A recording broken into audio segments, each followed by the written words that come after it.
Hello friends, welcome to LK academy. હું આકાશ મહેતા. આજે આપણે ડિસ્કસ કરીશું કરંટ અફેર્સ ઓક્ટોબર 4th વીકના. Let's start with the first news. આપણી પહેલી ન્યૂઝ છે ફ્રેન્ડ્સ કે હમણાં રિસેન્ટલી એક સાયક્લોન એ ઓડિશા ઉપર ફોલ થવા જઈ રહ્યો છે. એ સાયક્લોન નામ છે દાના, રાઈટ? તો આ દાના સાયક્લોન કઈ જગ્યાએ પ્રવર્તમાન થયો છે? સાયક્લોન કેટલા ટાઈપના હોય છે? સાયક્લોન કેવી રીતના પ્રોડ્યુસ થાય? આ ઉપરાંત સાયક્લોનના જે નામ છે એ કેવી રીતના નક્કી કરવામાં આવે છે? આટલી વસ્તુ આપણે આ ન્યૂઝમાં કવર કરવાની છે ફ્રેન્ડ્સ, બરાબર ને? ઓકે, કરંટ ન્યૂઝમાં કેમ છે?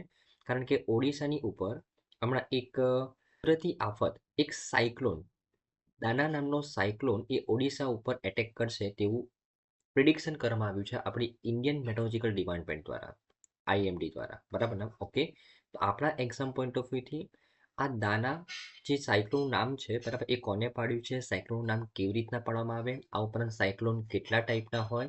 સાયક્લોન કેવી રીતના બને તે આપણા માટે જાણવું જરૂરી છે ફ્રેન્ડ્સ, બરાબર ને? Okay, right. તો ચલો ન્યૂઝને કવર કરીએ. સૌથી પહેલાં તો તમારે સાયક્લોન વિશે સમજતા પહેલાં આ મેપને સમજવો પડશે. આ આપણો દુનિયાનો મેપ છે ફ્રેન્ડ્સ, બરાબર ને? ઓકે, હવે આ દુનિયાનો મેપ છે એમાં આપણું ભારતની જો વાત કરું તો આ રહ્યું આપણું ઇન્ડિયા, બરાબર ને? ઓકે, હવે આ વર્લ્ડ મેપમાં જે પણ દેશ ટ્રોપિક ઓફ કેન્સર, આ ઉપરની જે લાઈન છે એ ટ્રોપિક ઓફ કેન્સરની છે, અને ટ્રોપિક ઓફ કેપ્રિકોન, જે પણ દેશ આ ટ્રોપિક ઓફ કેન્સર અને ટ્રોપિક ઓફ કેપ્રિકોનની વચ્ચે આવે, બરાબર, તેને કહેવાય ટ્રોપિકલ રિજિયન. જે રિજિયન, દુનિયાનો જે part A tropic of cancer અને ટ્રોપિક ઓફ કેપ્રિકોનની વચ્ચે આવે તેને કહેવાય ટ્રોપિકલ રિજિયન, રાઈટ?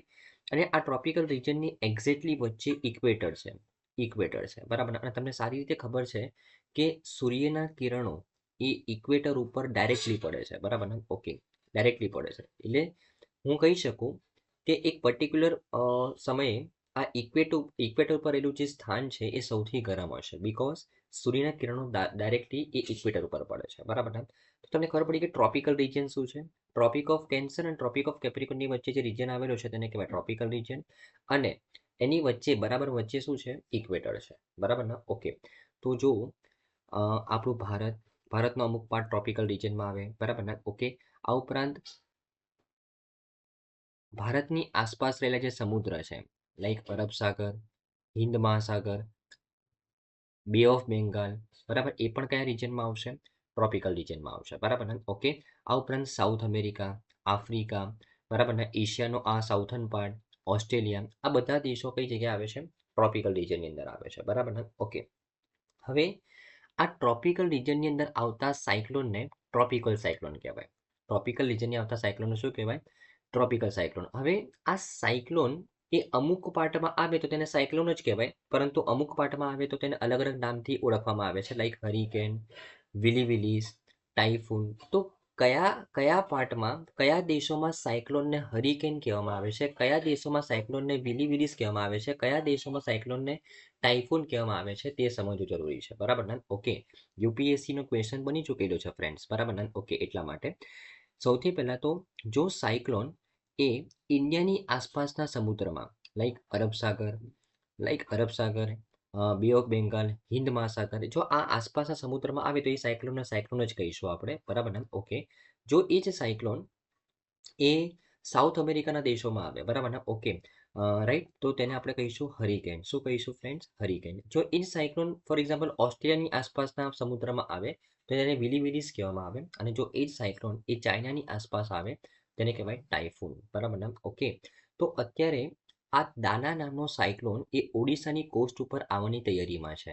એને સાયક્લોન કેમ કીધેલું છે? બીકોઝ આ દાના નામનો સાયક્લોન એ પ્રવર્તમાન ક્યાં થયો છે, તેનું ઓરિજિન ક્યાં થયું છે? બે ઓફ બેંગાલની અંદર થયું છે, બરાબર ને? Okay, right. તો બે ઓફ બેંગાલની અંદર છે એટલે તેને સાયક્લોન કહેવામાં આવેલું છે. જો એ સાઉથ અમેરિકાને કોઈ સમુદ્રની અંદર હોત, એની આસપાસના સમુદ્ર, તો એને હરિકેન કહેવામાં આવે, બરાબર ને? ઓકે, તો આઈ થિંક તમને સાયક્લોનના ટાઈપ વિશે ખબર પડી ગઈ હશે કે હરિકેન કોને કહેવાય, સાયક્લોન કોને કહેવાય, ટાઇફૂન કોને કહેવાય, રાઈટ ને? ઓકે, હવે વાત કરીએ કે સાયક્લોન બને છે કેવી રીતના. તો જે રીતે મેં તમને વાત કરી કે જે ઇક્વેટર છે ફ્રેન્ડ્સ, ઇક્વેટર, ત્યાં સૂર્યના કિરણો સીધા પડતા હોય છે, એટલે સમુદ્રનો જે પાર્ટ એ ઇક્વેટરની નજીક હોય ને તે થોડો ગરમ હોય, બરાબર. હવે ગરમ પાર્ટ હોય એટલે ત્યાં લો પ્રેશર ક્રિએટ થાય. કેવી રીતના લો પ્રેશર ક્રિએટ થાય? કારણ કે પાણીનું ઇવોપરેશન થાય. પાણીનું ઇવોપરેશન થાય એટલે પાણી હવામાં ઇવોપરેટ થશે. બરાબર ને? ગરમ હવા. હવે કેવી રીતના લો પ્રેશર ક્રિએટ થાય એ જાણવું જરૂરી છે કે હવે જો પાણી ગરમ થાય એના કારણે એનું ઇવોપરેશન થાય, એના કારણે ગરમ હવા ઉપર જશે. ગરમ હવા ઉપર જશે, ગરમ હવા પાતળી થાય એટલે તે વધારે ને વધારે ઉપર જાય. એના કારણે નીચે લો પ્રેશર ક્રિએટ થાય. અને અહીંયા લો પ્રેશર ક્રિએટ થવાના કારણે જે આસપાસની ઠંડી હવા છે તે વધારે પ્રેશરથી આ રિજિયનમાં આવે. બરાબર ને? અને જેટલું લો પ્રેશર વધારે ક્રિએટ થશે એટલું વધારે પ્રેશરથી આસપાસની ઠંડી હવા એ આ રિજિયનમાં આવશે અને એક બવંડર ક્રિએટ કરે જેને આપણે વાવાઝોડું કહીએ. બરાબર ને? ઓકે. તો આ રીતના સાયક્લોન ક્રિએટ થાય ફ્રેન્ડ્સ. બરાબર ને? રાઈટ. તો સિમ્પલ પાણી જે ઇક્વેટર ઉપર જ્યારે તાપમાન વધી જાય, બરાબર, ત્યારે એ રિજનના જે પાણી છે તે ગરમ બને. એના કારણે તેનું ઇવોપરેશન થાય. એના કારણે હવા પાતળી થવાથી તે ઉપર જાય. એના કારણે તે રિજનમાં લો પ્રેશર ક્રિએટ થાય અને લો પ્રેશરના કારણે જે ઠંડી હવા છે તે વધારે પ્રેશરથી એ રિજનમાં ઘસી આવે જેને આપણે વાવાઝોડું કહીએ છીએ. બરાબર ને? ઓકે. રાઈટ. તો આ રીતના સાયક્લોન ફોર્મ થાય. બરાબર. રાઈટ. ઓકે. તો અત્યારે ન્યૂઝમાં કેમ ભણી રહ્યા છે? કારણ કે અત્યારે અહીંયા આ આપણું ઇન્ડિયાનો પાર્ટ છે. બરાબર ને? ઓકે. રાઈટ. અને આ આપણું બે ઓફ બેંગાલ છે. બરાબર. બે ઓફ બેંગાલના આ રિજિયનમાં લો પ્રેશર ક્રિએટ થવાના કારણે સાયક્લોન ક્રિએટ થયું છે. બરાબર. દાના નામનું સાયક્લોન ક્રિએટ થયું છે. બરાબર ને? ઓકે. અને એ સાયક્લોન એ આટલા રિજિયનની ઉપર લેન્ડફોલ કરશે તેવું પ્રિડિક્ટ કરવામાં આવ્યું છે આઈએમડી દ્વારા. બરાબર ને? રાઈટ. તો જેમાંનો આ જે પાર્ટ છે તમને ખબર છે ફ્રેન્ડ્સ, ઓડિશા છે. બરાબર ને? ઓકે. તો ઓડિશા પર વધારે ઇમ્પેક્ટ ક્રિએટ કરશે તેવું માનવામાં આવે છે. બરાબર ને? ઓકે. રાઈટ. હવે આ સાયક્લોનનું નામ દાના છે. આ સાયક્લોનનું નામ દાના કોને પાડ્યું ફ્રેન્ડ્સ? તો કતારે આ નામ પાડ્યું છે. કતારે. હવે તમે કહેશો સર સાયક્લોન ઇફેક્ટ કરે છે ઇન્ડિયાને અને એનું નામ કતારે પાડ્યું છે. આવું કેવી રીતના? તો સાયક્લોનનું નામ કેવી રીતના પાડવામાં આવે છે એના પણ રૂલ્સ એન્ડ ગાઈડલાઇન્સ છે. એના વિશે વાત કરીએ. તો કોઈ પણ ચક્રવાતનું નામ કેવી રીતના નક્કી કરવામાં આવશે તે નક્કી કોણ કરશે? તો વર્લ્ડ મેટ્રોલોજીકલ ઓર્ગેનાઇઝેશન WMO નક્કી કરશે કે કોઈ પણ ચક્રવાતનું નામ કેવી રીતના પાડવું. બરાબર ને? ઓકે. તો અત્યારનું જે ફોર્મેશન છે, બરાબર, એની અંદર WMO દ્વારા અમુક દેશોના ગ્રુપ બનાવવામાં આવેલા છે.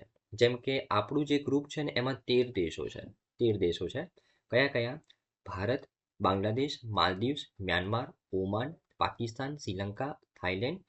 આ ઉપરાંત 2018માં બીજા 5 દેશો એડ કરવામાં આવ્યા: ઈરાન, કતાર, સાઉદી અરેબિયા, યુએઈ અને યમન. આ 13 દેશોનો આપણો ગ્રુપ છે. આ 13 દેશો એવા મેમ્બર્સ છે કે જે કોઈને કોઈ કોમન કોસ્ટ લાઇન, કોઈને કોઈ કોમન સમુદ્ર શેર કરે છે. ફોર એક્ઝામ્પલ તમે જો અહીંયા. ઓકે.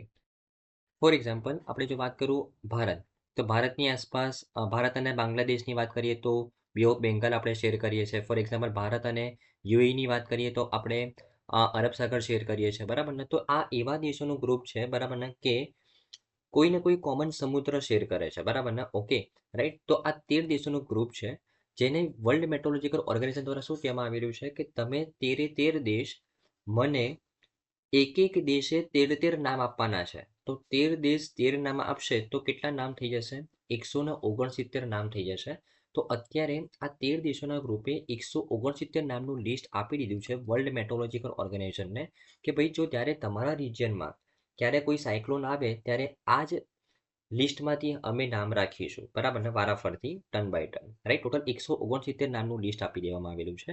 બરાબર ને? ઓકે. અને અત્યારે જે નામ આપવામાં આવેલું છે દાના, એ કતારે આપ્યું છે બિકોઝ અત્યારે જે આ દાના સાયક્લોન છે એ ક્યાં પ્રવર્તમાન થયું છે?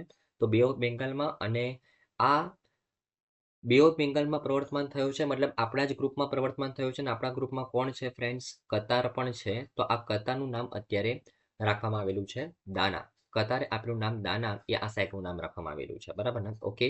હવે આ નામ કેવું રાખવું છે એની પણ ગાઈડલાઈન છે. નામ એવું રાખવું જોઈએ કે કોઈ પણ રાજકીય વ્યક્તિઓ, ધાર્મિક માન્યતાઓ, સંસ્કૃતિ અને જેન્ડર ઉપર એ નામ કોઈ કટાક્ષ ના કરતું હોવું જોઈએ, તટસ્થ હોવું જોઈએ. આ ઉપરાંત કોઈ પણ જૂથ છે, બરાબર, કોઈ પણ જૂથ છે દુનિયાનું, એને કોઈ એની લાગણીઓને કોઈ ઠેસ ના પહોંચે તેવું નામ હોવું જોઈએ.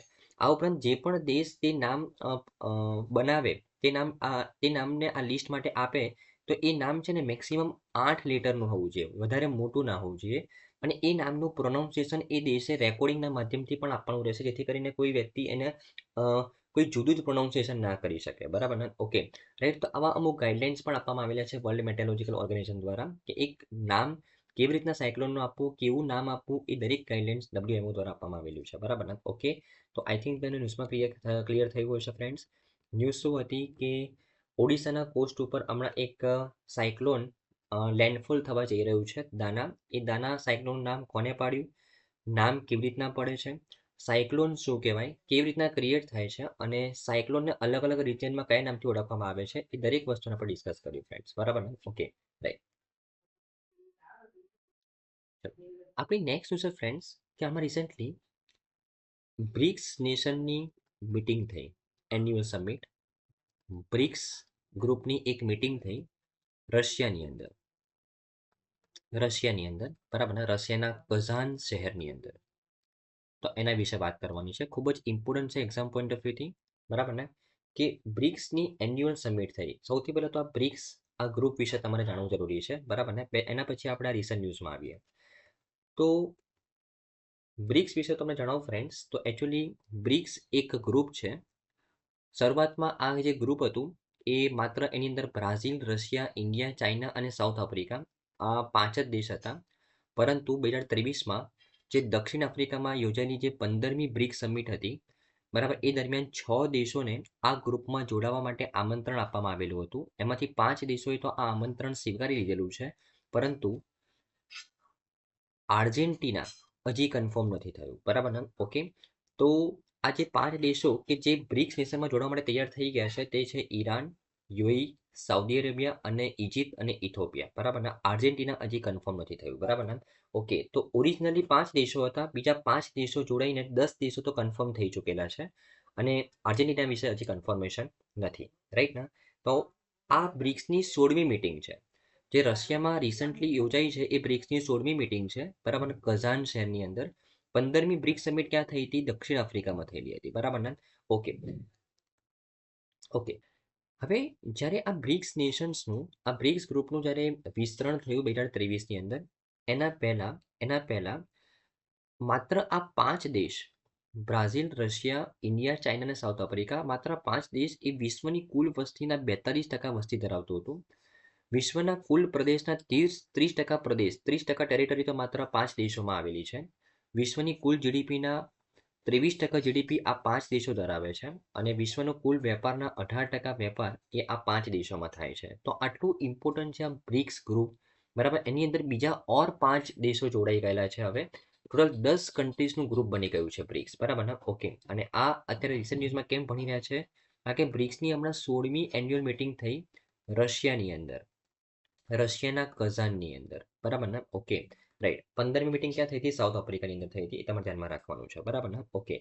હવે એકચ્યુઅલી આ મીટિંગ એ વધારે ઇમ્પોર્ટન્ટ કેમ છે? કારણ કે આ જ મીટિંગની અંદર ભારત અને ચાઇનાનો જે ડિસ્પ્યુટ છે, લાઇન ઓફ એક્ચ્યુઅલ કંટ્રોલ આગળનો, ભારત અને ચાઇનાની જે બોર્ડર છે જેને આપણે લાઇન ઓફ એક્ચ્યુઅલ કંટ્રોલ કહીએ છીએ, તો જે LACની ઉપર જે ભારત અને ચાઇનાનો ડિસ્પ્યુટ જે વર્ષો જૂનો છે એના ઉપર થોડા એગ્રીમેન્ટ થયા છે આ જ મીટિંગ દરમિયાન. બરાબર. હવે તમે કહેશો સર આ બ્રિક્સ તો એક ગ્રુપ છે, એમાં શું બે બાયલેટરલ દેશો વચ્ચે એગ્રીમેન્ટ થઈ શકે? બે બાયલેટરલ દેશોનો ઇસ્યુઝ વચ્ચેનું ડિસ્કશન થઈ શકે? નહીં. હવે એમાં એવું હોય કે આ જે ગ્રુપની મીટિંગ થાય ને એની સાથે સાથે આ જે મેમ્બર કન્ટ્રીઝ છે એ એકબીજા સાથે પણ મીટિંગ કરે. ફોર એક્ઝામ્પલ અહીંયા બ્રિક્સ એક ગ્રુપની મીટિંગ તો થઈ જ છે, પણ એના સાઇડ ઇવેન્ટમાં ઇન્ડિયા અને રશિયા વચ્ચે પણ મીટિંગ થાય, ઇન્ડિયા અને ચાઇના વચ્ચે પણ થાય, ઇન્ડિયા અને સાઉથ આફ્રિકા વચ્ચે પણ થાય. તો આ બાયલેટરલ મીટિંગ્સ એ એની સાઇડ ઇવેન્ટમાં થયા કરે. સિમ્પલ. તો એવી રીતના ઇન્ડિયા અને ચાઇના વચ્ચે સાઇડલાઇનમાં એક મીટિંગ થઈ આ સમિટ દરમિયાન, અને એક એગ્રીમેન્ટ થયો શેના વિશે? લાઇન ઓફ એક્ચ્યુઅલ કંટ્રોલ વિશે, કે જે સ્ટેન્ડ ઓફ ચાલી રહ્યું છે ભારત અને ચાઇનાનું, જે ભારત ચાઇનાના બોર્ડર ઉપર, એની ઉપર કંઈક પોઝિટિવ એગ્રીમેન્ટ થયો છે આ સમિટ દરમિયાન. એકચ્યુઅલી એગ્રીમેન્ટ એવો થયો છે કે આ બે દેશો એ જે લદ્દાખવાળી જે આપણી બોર્ડર છે ભારત અને ચાઇનાની, ત્યાં છે ને થોડા સમય માટે સીઝ ફાયર કરશે. સીઝ ફાયર મતલબ કોઈ પણ સ્ટેન્ડ ઓફ નહીં થાય આ બે દેશો વચ્ચે, બરાબર ને? ઓકે.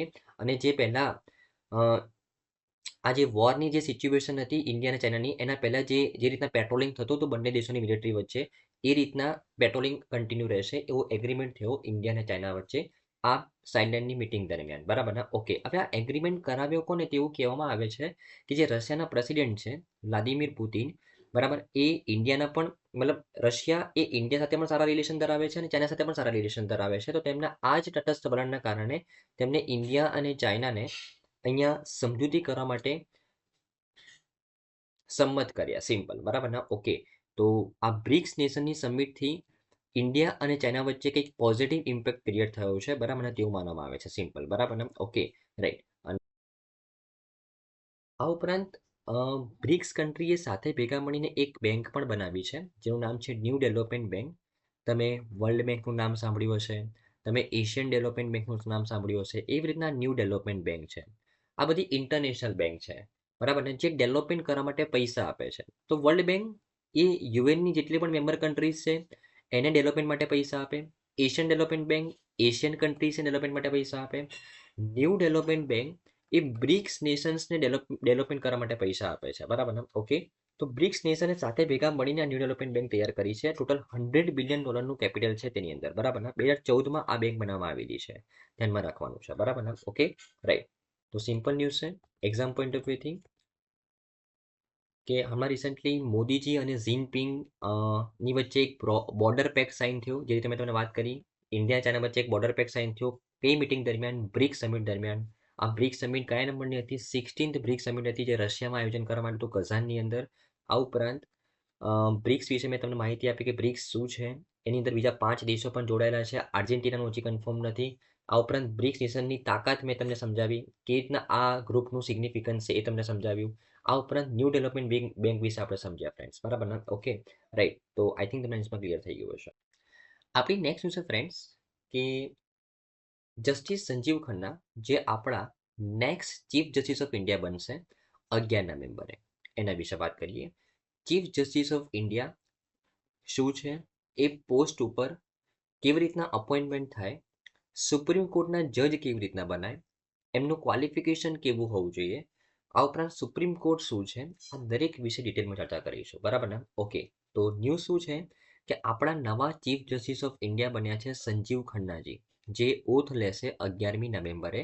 કારણ કે આપણા જે જૂના ચીફ, આ સંજીવ ખન્નાજી છે ફ્રેન્ડ્સ, લેફ્ટ સાઈડ પર છે તે, રાઈટ સાઈડ ઉપર છે તે આપણા current chief justice of India છે ડીવાય ચંદ્રચૂડજી.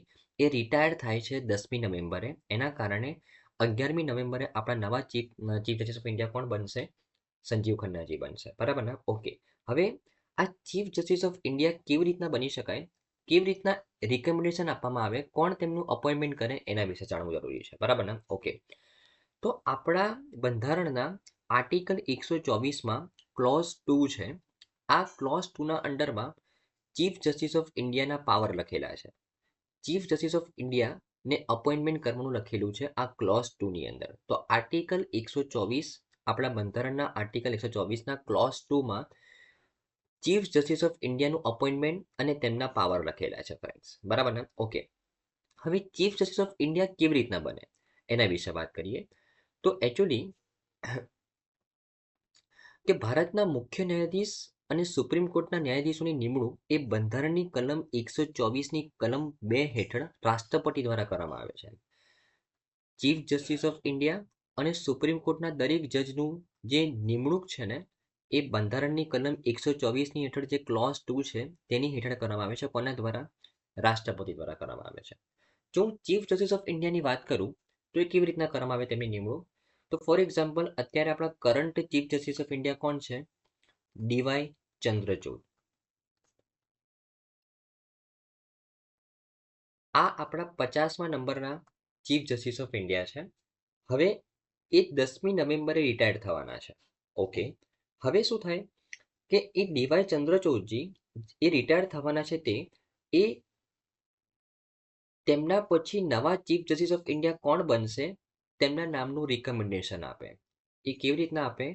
તો સુપ્રીમ કોર્ટમાં નિયમ શું છે કે જે સિનિયર મોસ્ટ જજ હોય ને તે ચીફ જસ્ટિસ ઓફ ઇન્ડિયા બની શકે.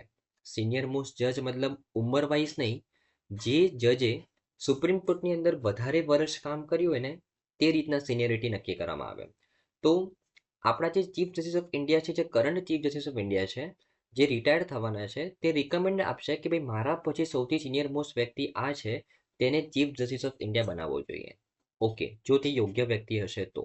ઓકે, હવે આ જે કરંટ ચીફ જસ્ટિસ ઓફ ઇન્ડિયાએ જે રિકમેન્ડેશન આપ્યું, જે નામનું, ફોર એક્ઝામ્પલ જસ્ટિસ ડીવાય ચંદ્રચૂડજીએ રિકમેન્ડેશન આપ્યું સંજીવ ખન્નાજીનું, તો એ રિકમેન્ડેશન જાય પ્રાઇમ મિનિસ્ટર પાસે. એ કોની પાસે જાય? પ્રાઇમ મિનિસ્ટર પાસે, પીએમ પાસે જશે, અને એ પ્રાઇમ મિનિસ્ટર પછી તે નામનું રિકમેન્ડેશન આપશે પ્રેસિડેન્ટને, અને પ્રેસિડેન્ટ પછી તે વ્યક્તિને નિમણૂક કરશે as a chief justice of India. કયા કલમ હેઠળ? કલમ 124ની કલમ 2 હેઠળ. બરાબર ને? આ રીતના નિમણૂક થાય ચીફ જસ્ટિસ ઓફ ઇન્ડિયાની, અને 51માં ચીફ જસ્ટિસ ઓફ ઇન્ડિયા બનશે જસ્ટિસ સંજીવ ખન્નાજી. ઓકે, આ તો વાત કરી મેં ચીફ જસ્ટિસ ઓફ ઇન્ડિયાની નિમણૂક વિશે.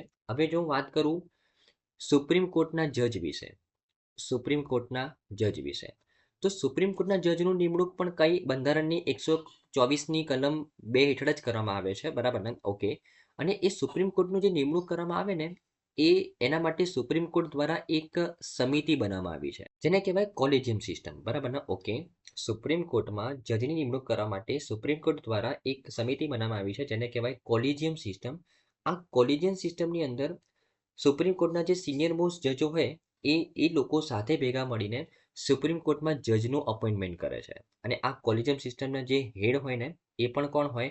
ચીફ જસ્ટિસ ઓફ ઇન્ડિયા હોય ફ્રેન્ડ્સ. બરાબર ને? ઓકે, તો ચીફ જસ્ટિસ ઓફ ઇન્ડિયાનું રિકમેન્ડેશન કોણ આપે?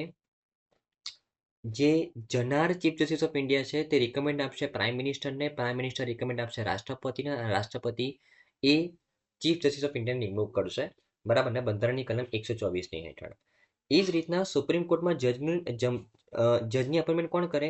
તો કોલેજિયમ સિસ્ટમ એ રિકમેન્ડેશન આપશે અગેન પ્રાઇમ મિનિસ્ટરને, પ્રાઇમ મિનિસ્ટર રિકમેન્ડેશન આપશે પ્રેસિડેન્ટને, અને પ્રેસિડેન્ટ પછી નિમણૂક કરશે સુપ્રીમ કોર્ટના જજનું કલમ 124ની કલમ 2 હેઠળ. બરાબર ને? Okay, right. તો આ રીતના નિમણૂક કરવામાં આવે સુપ્રીમ કોર્ટમાં જજીસની. બરાબર ને? Okay, right. હવે સુપ્રીમ કોર્ટની રચના વિશે વાત કરું તો સુપ્રીમ કોર્ટ જ્યારે એસ્ટાબ્લિશ કરવામાં આવી હતી, બરાબર ને, ત્યારે ટોટલ એમાં 8 ન્યાયાધીશો હતા, જેમાં એક મુખ્ય ન્યાયાધીશ અને 7 અન્ય ન્યાયાધીશ. બરાબર ને? ઓકે, પરંતુ સમયાંતરે આ ન્યાયાધીશોની સંખ્યામાં વધારો કરવામાં આવ્યો, અને અત્યારે સુપ્રીમ કોર્ટની વર્તમાન સંખ્યામાં 34 ન્યાયાધીશો છે, જેમાં એક મુખ્ય ન્યાયાધીશ અને 33 અન્ય ન્યાયાધીશ છે. બરાબર ને? ઓકે, આ ઉપરાંત સુપ્રીમ કોર્ટના જજ માટે લાયકાત કઈ જોઈએ? બરાબર ને? કઈ ક્વોલિફિકેશન જોઈએ? તો બંધારણની કલમ 124(3) અનુસાર કોઈ વ્યક્તિ અગર સુપ્રીમ કોર્ટનું જજ બનવા માંગે તો તે વ્યક્તિ ભારતનો નાગરિક હોવો જોઈએ. આ ઉપરાંત તે વ્યક્તિનો હાઈકોર્ટની અંદર ઓછામાં ઓછા 5 વર્ષનો એઝ અ જજનો એક્સપિરિયન્સ હોવો જોઈએ, અથવા અગર એ જજ ના હોય તો એ હાઈકોર્ટની અંદર ઓછામાં ઓછા 10 વર્ષ એઝ અ એડવોકેટ હોવો જોઈએ. બરાબર ને? ઓકે, જો આટલી લાયકાત હશે તો સુપ્રીમ કોર્ટનો જજ બનવા માટે તે એલિજિબલ ગણાય. બરાબર ને? ઓકે, આ ઉપરાંત સુપ્રીમ કોર્ટનું જજ બનવા માટે કોઈ મિનિમમ એજ નથી, પરંતુ મેક્સિમમ એજ છે ફ્રેન્ડ્સ. બરાબર? સુપ્રીમ કોર્ટનો જજ છે ને એ 65 વર્ષની ઉંમરે રિટાયર થઈ જાય. 65 વર્ષની ઉંમરે સુપ્રીમ કોર્ટનો જજ પહોંચે એટલે રિટાયર થવું પડે. બરાબર ને? ઓકે, સુપ્રીમ કોર્ટના જજનું જે પગાર અને ભથ્થું છે એ કોણ નક્કી કરે? તો પાર્લામેન્ટ નક્કી કરે. પાર્લામેન્ટ. બરાબર? પગાર, પેન્શન, દરેક સુવિધાઓ એ પાર્લામેન્ટ નક્કી કરે. આ ઉપરાંત અગર સુપ્રીમ કોર્ટનો કોઈ જજ નિવૃત્ત થઈ જાય 65 વર્ષ પછી, તો શું તે સુપ્રીમ કોર્ટનો જજ ફરીથી બની શકે? આમ તો ના બની શકે, પરંતુ જે current chief justice of India છે, અગર તે રિકમેન્ડ કરે કે ભાઈ રિટાયર્ડ સુપ્રીમ કોર્ટના જજ એ યોગ્ય છે ફરીથી સુપ્રીમ કોર્ટના જજ બનવા માટે, તો પ્રેસિડેન્ટની સલામતીથી, પ્રેસિડેન્ટની સહમતિથી, બરાબર ને, રિટાયર્ડ સુપ્રીમ કોર્ટના જજ એ ફરીથી સુપ્રીમ કોર્ટના જજ બની શકે છે. બંધારણના અનુચ્છેદ 128 મુજબ ધ્યાનમાં રાખવાનું છે. બરાબર ને? ઓકે, અને શું સુપ્રીમ કોર્ટના ન્યાયાધીશને એમના પદ ઉપરથી દૂર કરી શકાય? હા, દૂર કરી શકાય. અગર સુપ્રીમ કોર્ટના ન્યાયાધીશ એ યોગ્ય ના હોય તેમની પોસ્ટ માટે, અથવા તેમને કોઈ ગેરવર્તણૂક કરેલી હોય, જો એ પ્રૂવ થઈ જાય તો લોકસભા અને રાજ્યસભા આ બંને સભાની અંદર મેજોરિટીથી વોટિંગ કરવામાં આવે, અને મેજોરિટીથી સુપ્રીમ કોર્ટના ન્યાયાધીશને તેમના પદ ઉપરથી હટાવી શકાય છે. બરાબર ને? Okay, right. જો હું સુપ્રીમ કોર્ટ ઓફ ઇન્ડિયા વિશે વાત કરું ફ્રેન્ડ્સ, આપણે વાત કરી સુપ્રીમ કોર્ટના જજ વિશે, ચીફ જસ્ટિસ ઓફ ઇન્ડિયા વિશે, બરાબર ને? હવે આપણે વાત કરી સુપ્રીમ કોર્ટ વિશે. તો સુપ્રીમ કોર્ટની સ્થાપના થઈ ફ્રેન્ડ્સ એકચ્યુઅલી આઝાદી પછી 1950ની અંદર આર્ટિકલ 124 બંધારણની આર્ટિકલ 124ની અંદર સુપ્રીમ કોર્ટની સ્થાપના કરવામાં આવી. એકચ્યુઅલી સુપ્રીમ કોર્ટનો જે પાયો છે એ તો 1773માં સુપ્રીમ કોર્ટ એટ કલકત્તા અંગ્રેજોએ બનાવેલી હતી. પછી સુપ્રીમ કોર્ટને મદ્રાસમાં શિફ્ટ કરવામાં આવી, પછી બોમ્બેમાં શિફ્ટ કરવામાં આવી, પછી 1861માં ઘણી બધી હાઈકોર્ટ્સ બનાવવામાં આવી, 1935માં ફેડરલ કોર્ટ ઓફ ઇન્ડિયા બનાવવામાં આવી, અને આઝાદી પછી બંધારણ જ્યારે આપણું બનાવ્યું ત્યારે આર્ટિકલ 124ની અંડરમાં આપણે સુપ્રીમ કોર્ટ તૈયાર કરી 1950ની અંદર, બરાબર ને? ઓકે, ન્યૂઝ શું હતી કે આપણા નવા ચીફ જસ્ટિસ ઓફ ઇન્ડિયા એ શપથ લેશે 11મી નવેમ્બરે, કારણ કે 10મી નવેમ્બરે જે આપણા current chief justice of India છે જસ્ટિસ ડીવાય ચંદ્રચૂડજી, બરાબર ને, એ રિટાયર થવાના છે. એકચ્યુઅલી ઇન્ટરેસ્ટિંગ ફેક્ટ એ છે કે જે નવા ચીફ જસ્ટિસ ઓફ ઇન્ડિયા બનવાના છે જસ્ટિસ સંજીવ ખન્નાજી, એ માત્ર 6 મહિના માટે બનશે, કારણ કે 6 મહિના પછી તે રિટાયર થઈ જશે, બરાબર ને? ઓકે, પરંતુ સુપ્રીમ કોર્ટના નિયમ પ્રમાણે જે સિનિયર મોસ્ટ જજ હોય તેને ચીફ જસ્ટિસ ઓફ ઇન્ડિયા બનાવવામાં આવે. પણ અને આ જે આપણા જે current chief justice of India છે એમના પછી સિનિયર મોસ્ટ જજ કોણ છે? સંજીવ ખન્નાજી છે, બરાબર ને? જે 6 મહિના પછી રિટાયર થશે, એટલે 6 મહિના પછી આપણને ફરીથી નવા ચીફ જસ્ટિસ ઓફ ઇન્ડિયા મળવાના છે, બરાબર ને? ઓકે, તો સંજીવ ખન્નાજી 51માં ચીફ જસ્ટિસ ઓફ ઇન્ડિયા છે અને ચંદ્રચૂડજી 50માં હતા, ધ્યાનમાં રાખવાનું છે. અને ચીફ જસ્ટિસ ઓફ ઇન્ડિયાની નિમણૂક કેવી રીતના કરવામાં આવે, કયા આર્ટિકલની અંડરમાં કરવામાં આવે, સુપ્રીમ કોર્ટના જજની નિમણૂક કયા આર્ટિકલની અંડરમાં કરવામાં આવે, કેવી રીતના કરવામાં આવે એ આપણે જોયું, અને સુપ્રીમ કોર્ટ શું છે એના વિશે જોયું, બરાબર ને? ઓકે, તો આઈ થિંક મને ન્યૂઝમાં સારી રીતે ખબર પડી જશે ફ્રેન્ડ્સ.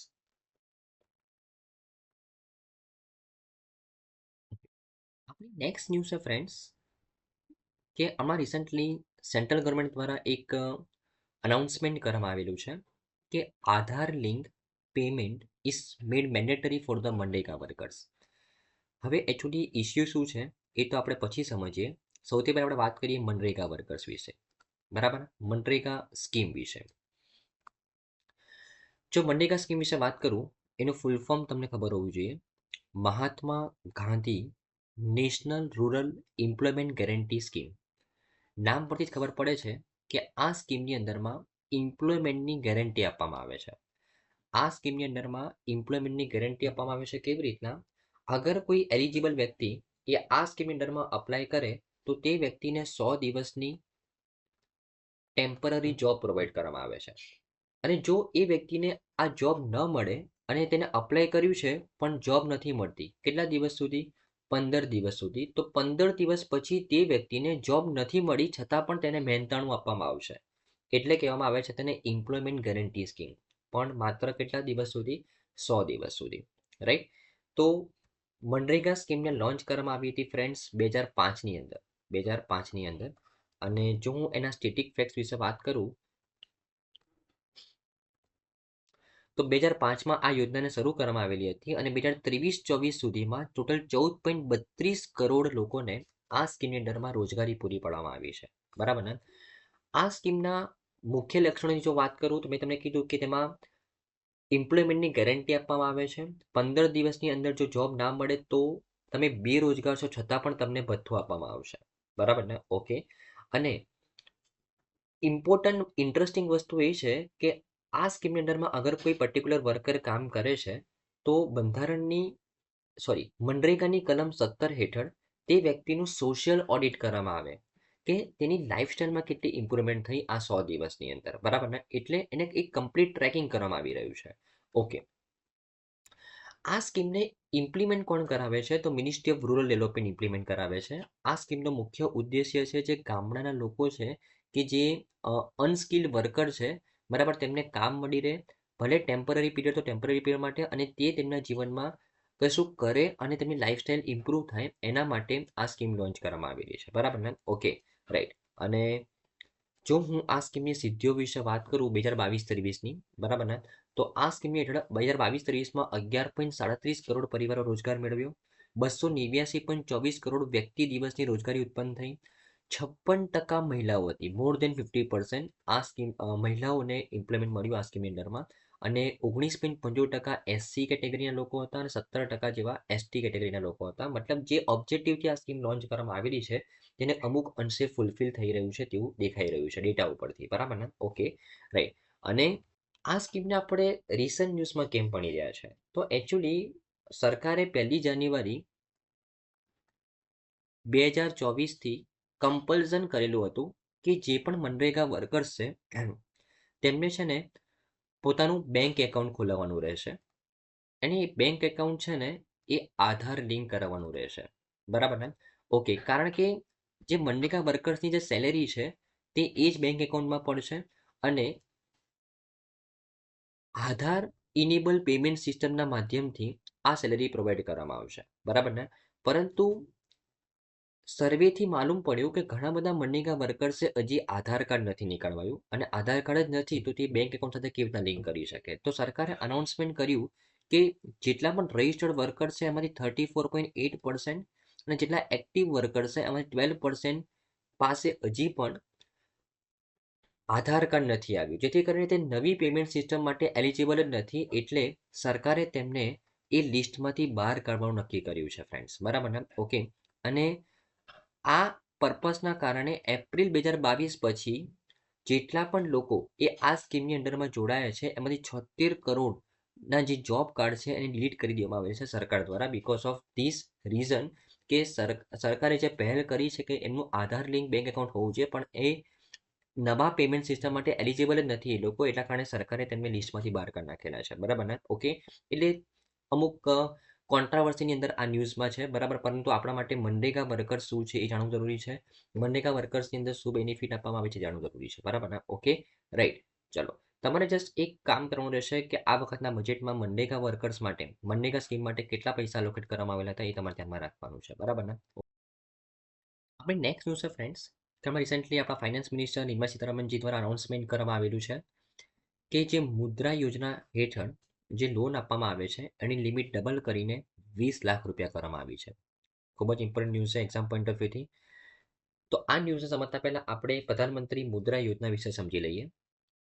પ્રધાનમંત્રી મુદ્રા યોજના, અગર હું એના ફૂલ ફોર્મ વિશે વાત કરું, મુદ્રાનું ફૂલ ફોર્મ શું છે friends? Micro unit development refinance agency.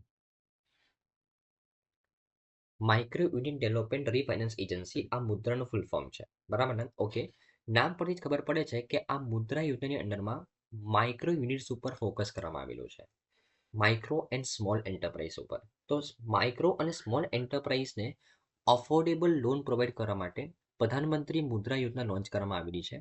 ક્યારે? 2015ની અંદર. ઓકે, ઓબ્જેક્ટિવ શું છે કે આ સ્કીમની અંડરમાં જે અનફંડેડ કંપનીઝ છે, જે અનફંડેડ સેક્ટર છે તેને ફંડ આપવાનું છે. જેને ફંડ આપવા માટે બેન્કો કતરાય છે તેવી એન્ટરપ્રાઇઝીસને, તેવી સ્મોલ અને મીડિયમ એન્ટરપ્રાઇઝને, તેવી માઇક્રો અને સ્મોલ એન્ટરપ્રાઇઝને ફંડ આપવાનું વાત કરવામાં આવી છે આ યોજના હેઠળ. અને આ માઇક્રો અને સ્મોલ એન્ટરપ્રાઇઝ આ યોજનાનો લાભ એ કઈ જગ્યાએથી લઈ શકે? તો કોઈ પણ બેંકમાંથી લઈ શકે. Public sector bank, regional rural bank, cooperative bank, private sector bank, foreign bank, micro finance institutions, NBFC, કોઈ પણ બેંકમાંથી તે આ યોજનાનો લાભ લઈ શકે. તમે કહેશો સર કે પહેલા આ બેંકો કેમ નહોતી આપતી ને હવે કેમ આપે છે આ યોજનાના હેઠળ? કારણ કે આ યોજનાના હેઠળ બેંકોને ગેરંટી આપવામાં આવે છે સરકાર દ્વારા કે અગર તમે આ યોજનાના હેઠળ આ પર્ટિક્યુલર એન્ટરપ્રાઇઝીસને તમે લોન આપો છો અને એ એન્ટરપ્રાઇઝ તમને રીપેમેન્ટ નથી કરતી તો એ રીપેમેન્ટ અમે તમને કરીશું. મતલબ બેંકોને ક્રેડિટ પ્રોવાઈડ કરવા માટે ગેરંટી આપવામાં આવી છે. કોના દ્વારા? સરકાર દ્વારા, બરાબર ને? ઓકે, આ ઉપરાંત ટોટલ 3 કેટેગરીમાં લોન આપવામાં આવે છે: શિશુ, કિશોર અને તરુણ. મતલબ અગર કોઈ એક માઇક્રો એન્ટરપ્રાઇઝ છે, જે નવી એન્ટરપ્રાઇઝ છે, તેને આ યોજનાની હેઠળમાં 50,000 સુધીની લોન આપવામાં આવશે. કિશોર કેટેગરીમાં કોને લોન આપવામાં આવે? કે કોઈ સ્મોલ બિઝનેસ છે જે ગ્રોથ ફેઝમાં છે તેને 50,000થી 5 લાખ સુધી લોન આપવામાં આવે. અને તરુણ કેટેગરીમાં કોઈ વેલ એસ્ટાબ્લિશ સ્મોલ બિઝનેસ છે જેને પોતાને એક્સપાન્ડ કરવું છે તેને 5 લાખથી 10 લાખ સુધીની લોન આપવામાં આવે, બરાબર ને? Okay, right. અને જેને પણ આ યોજનાની અંડરમાં લોન આપવામાં આવે, અગર તે વ્યક્તિ રીપેમેન્ટ ન કરે તો બેંકોને તેની ગેરંટી પ્રોવાઈડ કરવામાં આવે કે સરકાર તેના બદલામાં રીપેમેન્ટ કરશે, બરાબર ને? પ્રધાનમંત્રી મુદ્રા યોજના ધ્યાનમાં રાખવાનું છે, બરાબર. હવે રિસન્ટ ન્યૂઝમાં કેમ ભણી રહ્યા છે કે જે તરુણ કેટેગરીમાં જે વ્યક્તિએ લોન લીધેલી છે જે બિઝનેસ પર્પઝ માટે એક્સપાન્શન પર્પઝ માટે 5 લાખથી 10 લાખની વચ્ચે તરુણ કેટેગરીમાં, તો હવે જો એ વ્યક્તિ એ લોનનું રીપેમેન્ટ એને બરાબર કર્યું હશે તો તે 10 લાખની જગ્યાએ 20 લાખ સુધીની લોન લઈ શકશે, બરાબર ને? જસ્ટ એના કારણે તે આપણે રિસેન્ટ ન્યૂઝમાં મળી રહ્યા છે, બરાબર ને? ખાલી જસ્ટ ફેરફાર તરુણ કેટેગરીમાં જ કરવામાં આવી રહ્યો છે. હવે તમને તરુણ કેટેગરી જ ના ખબર હોય તો તમને આ ન્યૂઝમાં ખબર ના પડે. તો આઈ થિંક તમને ન્યૂઝમાં સારી રીતે ખબર પડી ગઈ હશે ફ્રેન્ડ્સ. Okay, right. ચાલો, આપણી નેક્સ્ટ ન્યૂઝ છે અગેન એક ઇમ્પોર્ટન્ટ ન્યૂઝ છે ફ્રેન્ડ્સ, કે હમણાં રિસેન્ટલી પીએમ મોદીજી દ્વારા અનાઉન્સમેન્ટ કરવામાં આવ્યું કે પ્રધાનમંત્રી જન આરોગ્ય યોજના છે, બરાબર, એની અંદર અમુક ફેરફાર કરવામાં આવેલા છે. એ ફેરફાર વિશે સમજીએ. એ ફેરફારને સમજતા પહેલા પ્રધાનમંત્રી જન આરોગ્ય યોજના વિશે આપણે સમજીએ ફ્રેન્ડ્સ, બરાબર ને? ઓકે, તો પ્રધાનમંત્રી જન આરોગ્ય યોજના, આ યોજના એકચ્યુઅલી લોન્ચ કરવામાં આવી ફ્રેન્ડ્સ 2018ની અંદર. 2018ની અંદર હવે આ યોજનાની અંદરમાં શું કરવામાં આવે છે કે 5 લાખ રૂપિયાનો હેલ્થ ઇન્સ્યોરન્સ પ્રોવાઈડ કરવામાં આવે છે પર ફેમિલી. એના માટે કોઈ પણ પ્રીમિયમ પે નથી કરવાનું હતું, પરંતુ આ 5 લાખ રૂપિયાનો હેલ્થ ઇન્સ્યોરન્સ જે એલિજિબલ બેનિફિશરી હોય, જેમની ઇન્કમ ઓછી હોય તેવા લોકોને જ પ્રોવાઈડ કરવામાં આવે છે. અને એ પર્ટિક્યુલર લોકોએ જો આ યોજનાનો બેનિફિટ લેવો હોય તો તેમને આયુષ્માન કાર્ડ કઢાવવું પડે. આયુષ્માન કાર્ડ, બરાબર. જો તેમની પાસે આયુષ્માન કાર્ડ હોય તો જ તેમને આ 5 લાખ રૂપિયાનો હેલ્થ ઇન્સ્યોરન્સની ફેસિલિટી મળી શકે એક પર્ટિક્યુલર હોસ્પિટલની અંદર. તો ઘણી બધી પ્રાઇવેટ અને સરકારી હોસ્પિટલ એ આ યોજના અંદર રજિસ્ટર્ડ છે અને 5 લાખ સુધીની જે ટ્રીટમેન્ટ છે એ એલિજિબલ બેનિફિશરીને ફ્રીમાં પ્રોવાઈડ કરે છે. 5 લાખ સુધીની ટ્રીટમેન્ટના પૈસા સરકાર આ હોસ્પિટલને પ્રોવાઈડ કરે છે. સિમ્પલ, બરાબર. તો સર્જરી, મેડિકલ, આ ઉપરાંત જે ટ્રીટમેન્ટ છે અલગ અલગ ટાઈપની, મેડિસિનના કોસ્ટ, ડાયગ્નોસિસના કોસ્ટ, એ દરેક ટાઈપના કોસ્ટ એ આ ઇન્સ્યોરન્સની અંદર આવી જાય, બરાબર ને? તો 2018માં લોન્ચ કરવામાં આવેલું હતું. अब તો અત્યારે કેમ ભણી રહ્યા છે ફ્રેન્ડ્સ?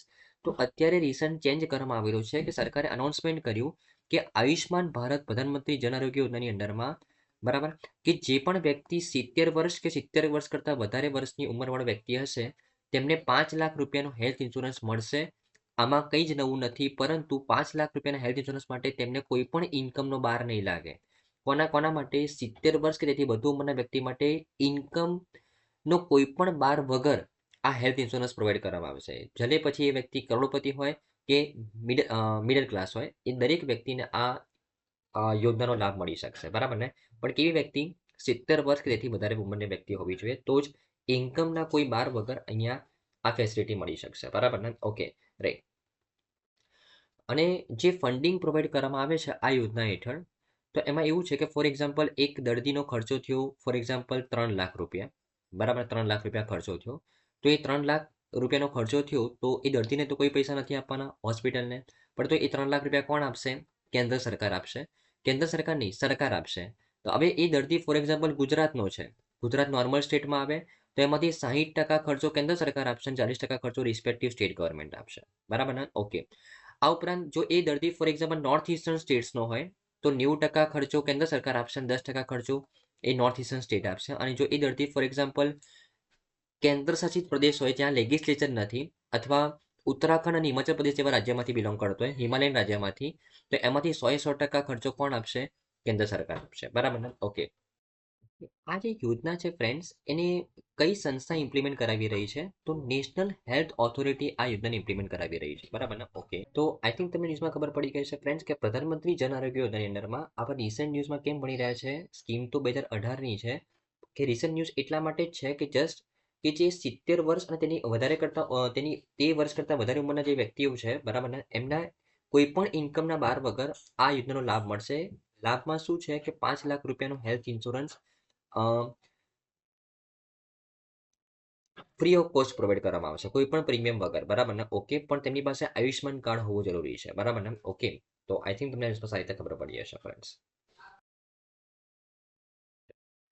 આપણી નેક્સ્ટ છે ફ્રેન્ડ્સ કે હમણાં રિસેન્ટલી આપણા જે હોમ મિનિસ્ટર છે અમિત શાહજી, એમના દ્વારા એક મોબાઈલ એપ્લિકેશન લોન્ચ કરવામાં આવી બર્થ અને ડેથના રજિસ્ટ્રેશન માટે. એના વિશે વાત કરીએ. બહુ જ ઇમ્પોર્ટન્ટ ન્યૂઝ છે ફ્રેન્ડ્સ. તો એકચ્યુઅલી આપણા દેશમાં બર્થ રજિસ્ટ્રેશન અને ડેથ રજિસ્ટ્રેશન આ બંને ડિપાર્ટમેન્ટ કોણ સંભાળે છે? તો રજિસ્ટ્રાર જનરલ ઓફ ઇન્ડિયા સંભાળે છે. આ જે સંસ્થા છે એ 1961માં એસ્ટાબ્લિશ કરવામાં આવી અને મિનિસ્ટ્રી ઓફ હોમ અફેર્સ અંડરમાં કામ કરે છે, બરાબર. હવે આ જે સંસ્થા છે એ આપણા દેશમાં જે સેન્સસ ઓફ ઇન્ડિયા, જે ઇન્ડિયાની પોપ્યુલેશન છે એનો સર્વે કરે, ડેમોગ્રાફિક સર્વે કરે, લિંગ્વિસ્ટિક સર્વે કરે, અને આ ઉપરાંત તેમનું એનાલિસિસ કરે, બરાબર ને, કે કેટલા, કે એક પર્ટિક્યુલર રિજનમાં કેટલા વ્યક્તિનો જન્મ થાય છે, કેટલા વ્યક્તિનું મૃત્યુ થાય છે, બરાબર, કેટલા વ્યક્તિ સ્ટીલ બર્થ કેટેગરીમાં છે. આ દરેક વસ્તુનો સર્વે રજિસ્ટર્ડ જર્નલ ઓફ ઇન્ડિયા કરે, જે સંસ્થાને સ્થાપવામાં આવી હતી 1961ની અંદર. મિનિસ્ટ્રી ઓફ હોમ અફેર્સની અંદરમાં તે કામ કરે છે, બરાબર ને. હવે એકચ્યુઅલી અત્યાર સુધી ફોર એક્ઝામ્પલ કોઈ વ્યક્તિનો જન્મ થાય તો એનું બર્થ સર્ટિફિકેટ આપણે રજીસ્ટર કરાવવું પડે, કોઈ વ્યક્તિનું મૃત્યુ થાય તો તેનું ડેથ સર્ટિફિકેટ આપણે રજીસ્ટર કરાવવું પડે. તો આ બધું રજીસ્ટ્રેશન અત્યાર સુધી મેન્યુઅલ થતું હતું ડિપાર્ટમેન્ટ્સની અંદર. પરંતુ હવે બર્થ અને ડેથનું રજીસ્ટ્રેશન એક સિંગલ એપ્લિકેશનના માધ્યમથી થઈ શકશે. કઈ એપ્લિકેશનના માધ્યમથી? સિવિલ રજિસ્ટ્રેશન સિસ્ટમ એપ્લિકેશનના માધ્યમથી, બરાબર ને. તો મિનિસ્ટ્રી ઓફ હોમ અફેર્સ દ્વારા એક એપ્લિકેશન લોન્ચ કરવામાં આવેલી છે, સિવિલ રજિસ્ટ્રેશન સિસ્ટમ એપ્લિકેશન, બરાબર ને. આ એપ્લિકેશનના માધ્યમથી એક પર્ટિક્યુલર વ્યક્તિ કોઈ પણ જગ્યાએથી બર્થ રજિસ્ટ્રેશન અને ડેથ રજિસ્ટ્રેશન કરાવી શકશે ફ્રેન્ડ્સ, બરાબર ને. અને આ જે બર્થ સર્ટિફિકેટ છે એક સિંગલ ડોક્યુમેન્ટ તરીકે કામ કરશે. કઈ જગ્યાએ? To prove the date of birth for the various services such as admission to the education institution, government jobs માટે, મેરેજ રજિસ્ટ્રેશન માટે. તો આ દરેક ડોક્યુમેન્ટ્સ માટે એક સિંગલ ડોક્યુમેન્ટ કામ કરશે બર્થ સર્ટિફિકેટ, બરાબર ને. તો આ બર્થ રજિસ્ટ્રેશન અને ડેથ રજિસ્ટ્રેશન એક સિંગલ એપ્લિકેશન ઉપરથી કરી શકાશે. કઈ એપ્લિકેશન ઉપરથી? સિવિલ રજિસ્ટ્રેશન સિસ્ટમ એપ્લિકેશન ઉપરથી, બરાબર ને. ઓકે, હવે આ સિવિલ રજિસ્ટ્રેશન સિસ્ટમ એક એ શું છે ફ્રેન્ડ્સ? એકચ્યુઅલી આ એક સિસ્ટમ છે કે જેની અંદર આપણા જે સિવિલિયન્સ છે તેનું રજિસ્ટ્રેશન કરવામાં આવે છે. સિવિલિયન્સના બર્થનું, ડેથનું, તેમના સ્ટીલ બર્થનું રજિસ્ટ્રેશન કરવામાં આવે છે, બરાબર ને. હવે આ રજિસ્ટ્રેશન એ ઓનલાઈન થશે એપ્લિકેશનના માધ્યમથી. અને આ જે ડેટા રાખવામાં આવે છે એનું કારણ શું છે? તો દેશમાં સોશિયો ઇકોનોમિક પ્લાનિંગ કરવા માટે આ ડેટા કલેક્ટ કરવામાં આવે છે, કે દેશમાં કેટલા લોકોનો જન્મ થઈ રહ્યો છે, કેટલા લોકોનું મૃત્યુ થઈ રહ્યું છે. જો એ આપણને ખબર હોય તો આપણે એમના અકોર્ડિંગ પ્લાનિંગ કરી શકીએ પોલિસીસની અંદર, બરાબર ને. ઓકે, તો આ આખી સિસ્ટમને હવે ડિટેલ્સ કરવાની વાત કરવામાં આવી છે અને એપ્લિકેશન લોન્ચ કરવામાં આવી છે, civil registration system application, ministry of home affairs દ્વારા. Okay, right. ચાલો, તો આઈ થિંક ફ્રેન્ડ્સ આજે તમામ ન્યૂઝમાં તમને સારી રીતે ખબર પડી હશે. Thank you friends, by.